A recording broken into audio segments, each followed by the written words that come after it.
ધર્મપત્ની એમની ઈચ્છા હતી કે મારા ગામની અંદર આવો મોટો મેળાવડો થાય, મારો સમાજ ભેગો થાય, એટલે એમના ઘરના આજે હાજર નથી, પરમાત્મા પાસે છે, બરાબર ને? પરમાત્મા પાસે છે, પણ એમના ધર્મપત્ની માટે એક વખત હાથ ઊંચો રાખીને જોરદાર તાલીઓના ગડગડાટ કરો. હા બસ હવે જો એ ભાઈ કાકા ખાનગીમાં કહું એક વાત, હા જ્યાં મજા આવે ત્યાં દાંત કાઢતા રહેજો, એટલે શું મને ખબર પડે દૂધ દોણામ જાય છે બારોબાર જાય.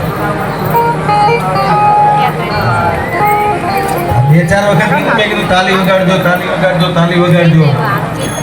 તો એક ગામમાં ગયો તો એક કાકો વચ્ચેથી ઊભો થયો. બધી જગ્યાએ કે અમને સારા અનુભવ થાય,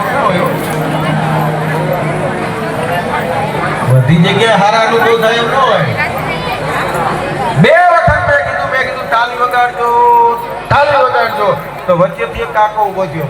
મને ધોકા જેવી ના પાડી, મને કે નહીં વગાડી. પછી મને એમ થયું શું કામ? મેં કીધું કેમ તાલી નહીં પાડો? પછી એને એમ જે મને જવાબ દીધો એ ધનુર ઉપડે દીધો. આ ઓલા માઇક વાળાને કોક બંધ કરે આવો. આ કોણ બોલતા है? रसोड़ा वाला है? एक स्वयं सेवक जाके बोलो कि उसका आवाज इधर आ रहा है. माइक और वाइफ दोनों का ध्यान रखना पड़ता है. एक जन जाके बोले आओ भाई, हिंदी में समझता हो गुजराती? મને લાગે એને કેસેટ મૂકી દીધી છે, રેકોર્ડિંગ કરીને મૂકી નહીં દીધું ને.